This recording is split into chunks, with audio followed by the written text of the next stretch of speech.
తాకట్లో ఉన్న మీ బంగారాన్ని విడిపించి ఆ రోజు ఆన్లైన్ రేటుకి కొంటాం. Sharma gold company.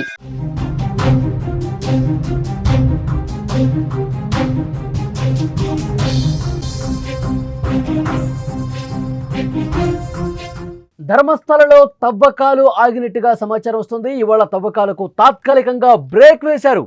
రేపు తిరిగి ప్రారంభం కాబోతున్నాయి. మిగిలిన 3 స్పాట్స్ ఏవైతే ఉన్నాయో అక్కడ తవ్వకాలు జరిగే అవకాశం స్పష్టంగా కనిపిస్తోంది. కర్ణాటకలోని ప్రసిద్ధ పుణ్యక్షేత్రం ధర్మస్థల పరిసరాల్లో వెలుగు చూసిన వందల హత్యల కేసు దేశవ్యాప్తంగా సంచలనం సృష్టించింది.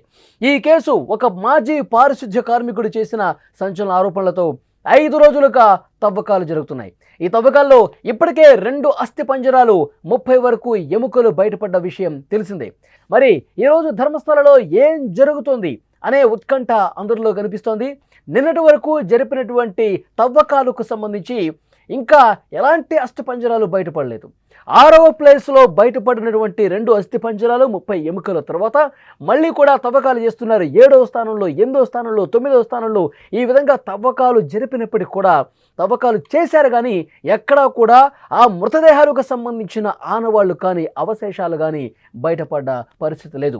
మరొక వైపు ఆ మంజునాథ్ గౌడ్ అనేటువంటి ఇన్స్పెక్టర్, ఈ పారిశుధ్య కార్మికుడు ఎవరైతే ఈ కంప్లైంటర్ ఉన్నాడో, కంప్లైంట్ చేసిన వ్యక్తి ఉన్నారో, ఇతన్ని బెల్తంగడి పోలీస్ స్టేషన్లో బెదిరించాడు అన్న వార్త సంచలనం రేపింది.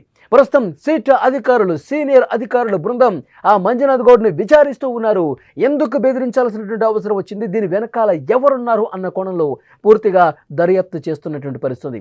ఇప్పుడు తవ్వకాలకు సంబంధించి లేటెస్ట్ ఇన్ఫర్మేషన్ ఏంటి, సిట్ అధికారుల నుంచి ఏమైనా ఇన్ఫర్మేషన్ వస్తుందా, బెల్తంగడ పిఎస్ పరిధిలో రికార్డుల మాయింగ్ సంబంధించి ఇలా చాలా అనుమానాలు కనిపిస్తూ ఉన్నాయి. సిట్ అధికారులు అన్ని కోణాల్లో దర్యాప్తు చేస్తున్నారు.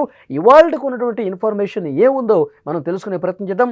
ధర్మస్థల తవ్వకాల స్థలం నుంచి మా ప్రతినిధి విజయ్ అందించడానికి ఇన్ఫర్మేషన్ సిద్ధంగా ఉన్నారు. ఎస్ విజయ్, ఏం జరుగుతోంది? ప్రస్తుతం ధర్మస్థల్లో ఏదైతే సిట్ తవ్వకాలు జరుపుతుందో ఇది ఆదివారం కావడంతో ఇవాళ తవ్వకాల్ని నిలిపివేయడం జరిగింది.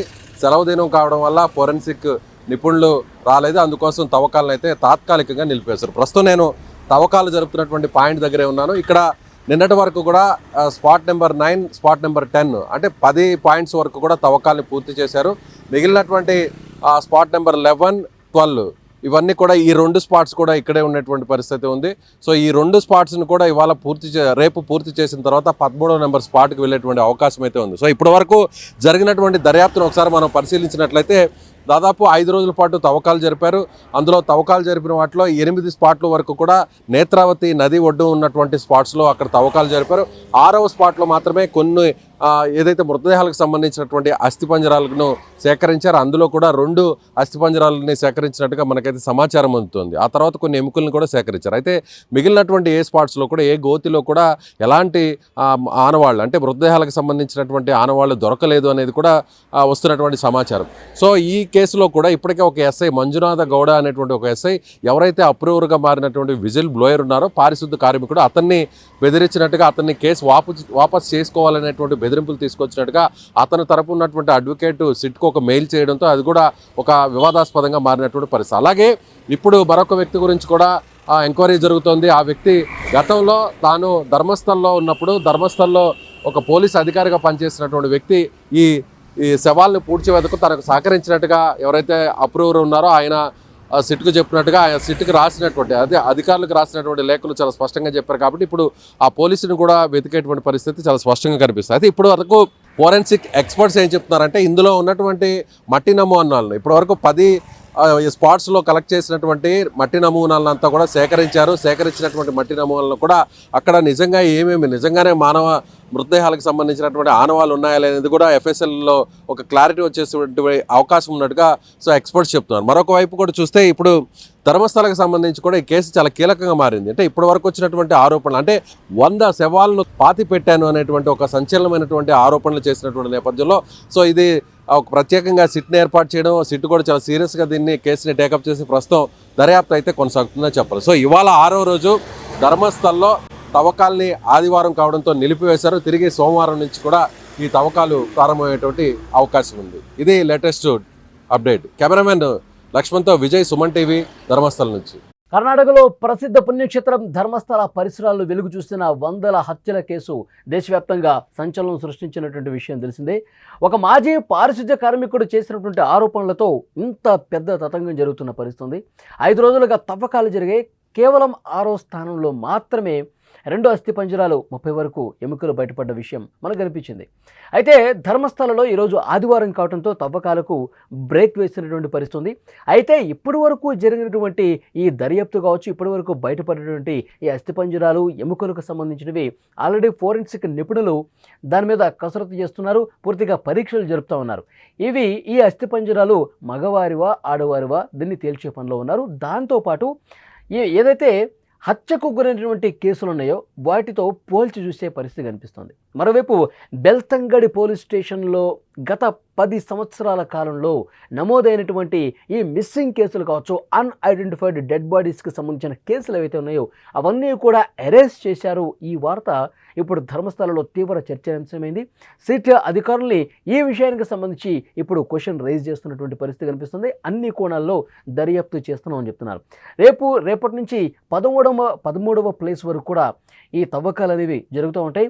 మరి అత్యంత కీలకంగా భావించే 13వ ప్లేస్లో ఏమైనా అవశేషాలు బయటకు వస్తాయా? కొన్ని వందల మృతదేహాలు ఈ ప్రాంతంలోనే పూడ్చిపెట్టాను అని చెప్తున్నటువంటి ఆ పారిశుధ్య కార్మికుడు మాటలు నిజమయ్యే పరిస్థితి రాబోయే 2-3 రోజుల్లో కనిపిస్తుందా లేదన్నది కూడా చూడాల్సిన అవసరం కనిపిస్తుంది.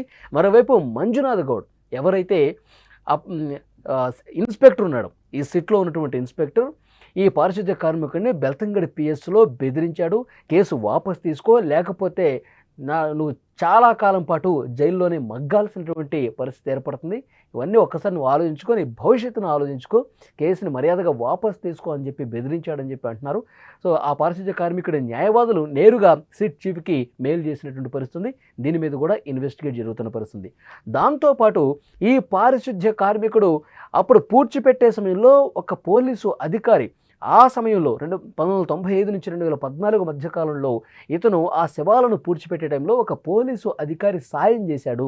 ఆ పోలీసు అధికారి సాయంతోనే ఇతను అన్ని మృతదేహాల్ని పూడ్చిపెట్టినటువంటి పరిస్థితి ఉంది అని చెప్పి ఒక సమాచారం ఉంది.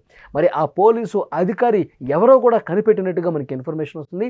ఆ పోలీసు అధికారిని కూడా పూర్తిగా అన్ని కోణాల్లో మేము విచారణ జరుపుతామని చెప్పి సిట్ అధికారులు చెప్తున్న పరిస్థితుంది. సో అత్యంత కీలకంగా రాబోయే 2-3 రోజులు కనిపిస్తుంది.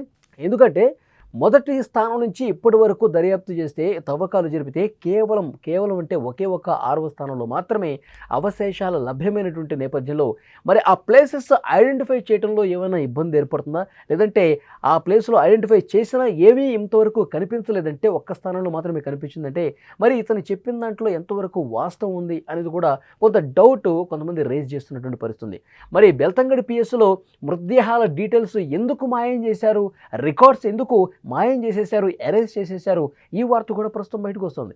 సో డెఫినెట్గా సిట్ అధికారులు, సీనియర్ ఐపీఎస్ అధికారి ప్రణవ్ మోహంతి నేతృత్వంలో చాలా సీరియస్గా ఇన్వెస్టిగేషన్ అయితే జరుగుతుంది. అన్ని కోణాల్లో దర్యాప్తు చేస్తున్నాం. అనుమానం ఉన్నటువంటి ప్రతి విషయాన్ని కూడా చాలా కూలంకషంగా పరిశీలిస్తున్నామని చెప్పి సిట్ బృందం నుంచి మనకు సమాచారం వస్తుంది. సో రాబోయే 2-3 రోజుల్లో అత్యంత కీలకమైనటువంటి ఇన్ఫర్మేషన్ వస్తుంది. ఈ 13 చోట్ల తవ్విన తర్వాత కూడా ఏమీ బయటపడకపోతే మరికొన్ని ప్లేస్ని ఏమైనా సెలెక్ట్ చేస్తారా, మరికొన్ని ప్లేసెస్లో మళ్ళీ తవ్వకాలు ఏమైనా ప్రారంభం చేస్తారా, లేదంటే కనుక ఇప్పటి వరకు తవ్విన దాంట్లో దొరికినవి మాత్రమే విశ్లేషించే పరిస్థితుందా అనేది 2-3 రోజులు తెలుస్తుంది. ఆదివారం రోజు మాత్రం ఈ తవ్వకాలకి తాత్కాలికంగా బ్రేక్ వేశారు. సో నెక్స్ట్ సోమ, మంగళ, బుధవారాల్లో తవ్వకాలు మళ్ళీ ఆ ప్లేసెస్ అన్నింటినీ ఏదైతే గుర్తింపు చేశారో 13 ప్లేస్ వరకు అక్కడ తవ్వకాలు చేసే అవకాశం చాలా స్పష్టంగా కనిపిస్తుంది. మరోవైపు ఈ పారిశుధ్య కార్మికుడు వచ్చినటువంటి బెదిరింపులు వీటన్నిటి మీద సహకరించిన ఆ పోలీసు అధికారి అన్ని కోణాల్లో కూడా దర్యాప్తు సీరియస్గా చేస్తామని పోలీసులు చెప్తున్నారు. చూద్దాం ఏం జరగబోతుంది.